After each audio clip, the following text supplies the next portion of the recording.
So I know I said it was our final speaker, but we actually have one more person here to speak to you, and that's poet and activist Nancy Gonzalez.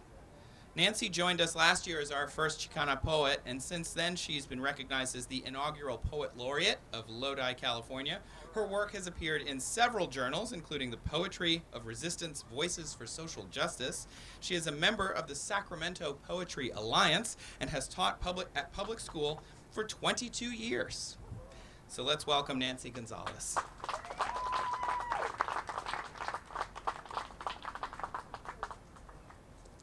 Hi, thank you all for having me today. I'm really honored to be here. I'm going to start off first with a poem about stars because I know the theme is science, so it's called Citadel of Hope.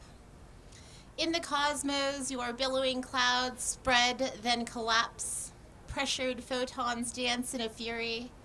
Merging hydrogen and helium ignite, turn into diamond beams that gleam in the vastness of space, revealing secret mysteries. You know, we must become undone to lean into discomfort. Make sure not to cave under the weight of existence. Slowly transform in order to shine, become a citadel of hope. Thank you. The next one I have it's called The Language of Lilies, and it's kind of like a love poem in a way. The language of lilies, trembling side by side, we break open to reveal imperfect fragility, petals reaching up, wanting, needing something more. We turn to the light, separate, we sway, dancing, moving with the sweet wind. We seek to hold and be held. We surrender to each other under the Milky Way.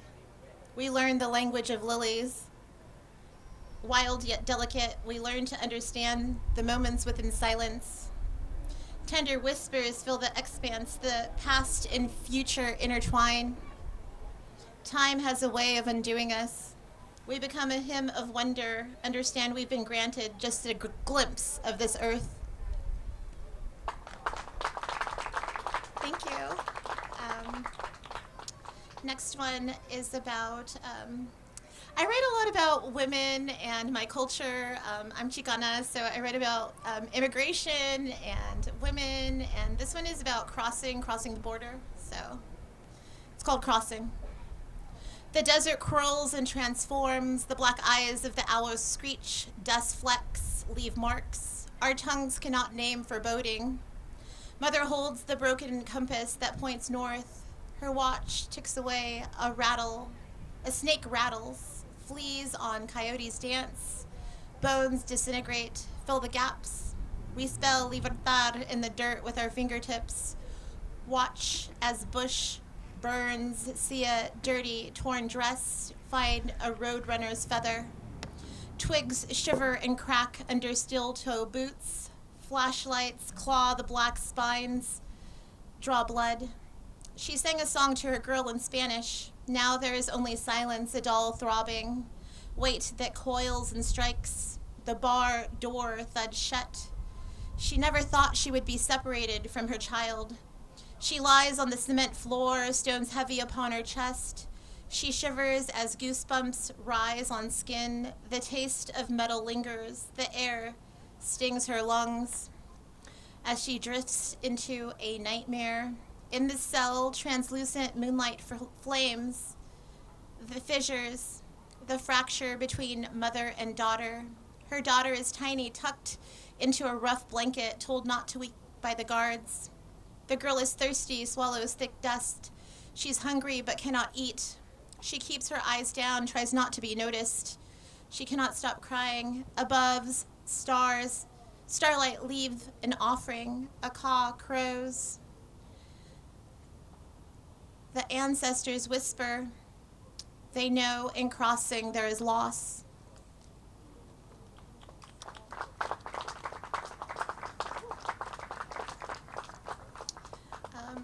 The next one I'm going to read is it's called Foreigner. At one point I felt like a foreigner even though I was born in the United States because it had changed so much so quickly because someone was elected. So, Foreigner. I am a foreigner in my own country. There is torment in the disconnect. I examine the geometries of mountains and plateaus, pass by clamorous rivers. The land remains the same. The land remains the same. In the mirror, reflection, my face is my own. My wide brown eyes, my carefully drawn red lips. The world has changed. The world has changed. I send a letter to a good friend. Wait for an answer that may not arrive. The mailbox is empty. I must fill my own emptiness. I must fill my own emptiness. The dirty laundry piles up. Politicians recite alternative lies on television. Lying has somehow become the norm. I march with millions to protest against injustice, raise my voice. Raids round up unauthorized immigrants to be sent to Mexico. There is an unraveling of fear and hate. There is an unraveling of fear and hate. My soul knows the unsayable. I drive to work and back home, throw things on the ground to see how they fall, pick up wilted flowers, try to revive them, find a dead seagull on a path, blood encrusted with dirt, broken wings hanging. I search for the bearskin essence of light within darkness. I search for the bearskin essence of light within darkness. At the park, a small girl holds a red balloon. She becomes distracted by laughter, lets go of the string, watches the balloon float to meet the sun. I want to peel the sun, lay my fingers on impermanence. I want to peel the sun, lay my fingers on impermanence. Rays illuminate a thick black arrow tattooed on the cashier's forearm. I want to follow the arrow to where it might take me, so I may arrive at the unseen, become connected. I'm a foreigner in my own country. The land remains the same, yet my world has changed. Memory filters through lace wings, though those I thought I knew have become strangers. Thank you. So the next one's pretty personal. It's about my inability to have children. I am lucky, though, because I have several children in my life. I do teach second grade, so I've had many, many students. So this is called Serenade. I become Earth's remembrance of everything. Crevice skin of red rock, endless pregnant season, toothless silence. I want to understand this world, your scars. Stay cradled by tree arms, delve in splinters. My womb is filled with clay, barren it throbs. I want to say many things, but my words are trapped in caverns where bats hide from redundancies. No one told me of the gritty essence of the residue that settles. Black star dying, innumerable deaths in this life. We have come here to the waters. We are he and she, or man and woman, scent of copper and jasmine. We sip smoldering gravity. Separated space fills a serenade in golden afternoon. Unborn twin sob, otherworldly whimpers. Timeless, they can be heard by the bees and ants. They enter this wasteland we inhabit. Nameless, they will remain my infants. Adrift, we are, come to me, I am alone. Wild horses, turn over the headstones. Take my ovary, spine, and skull. Take the truth I search for and crush leaves in the fading contrails of fading light. Thank you. And this is my last one. So I really, I enjoy all history, but I really love Zapata and Frida. They're two very big historical figures in Mexican history, which I started studying in college. So they did not live at the same time. However, I thought, what if they did meet? So this is called Zapata and Frida. By chance, they meet at a bar. She drinks tequila shots. She wants to be life itself. He caresses his gun. He longs for uprising. He strokes his mustache, his wet lips glistening. She touches her bra, her eyes aflame. They speak of monkeys and flowers, of war and borders. In the corner, they become the world itself, spinning off axis. They laugh loudly and don't notice people staring. Take me away, she says. She places her hands on his face, studies his indigenous features, examines his eyes. I know you, she says. I've known you all my life. You will cause my slow death. She unbraids her hair. Her pink ribbons fall to the tierra.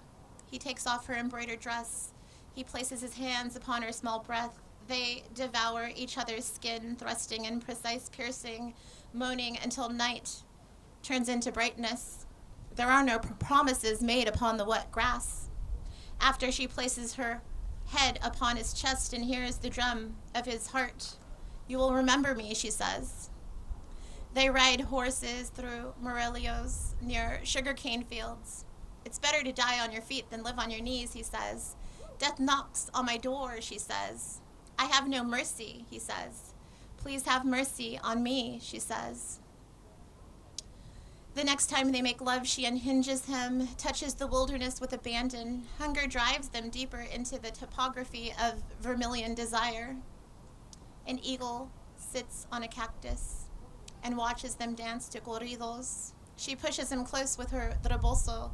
We are home, she says. That night she has a dream. She's in the forest alone. She is a deer and arrows puncture her flesh. She awakes sobbing and gasping, paint splattered upon her face. She reaches for him. No llores, he says. I want to be your soldadera, she says. He vanishes in the middle of the night. He leaves her a rifle with a rose in the barrel. She takes her brush and paints. Thank you so much. Thank you for having me.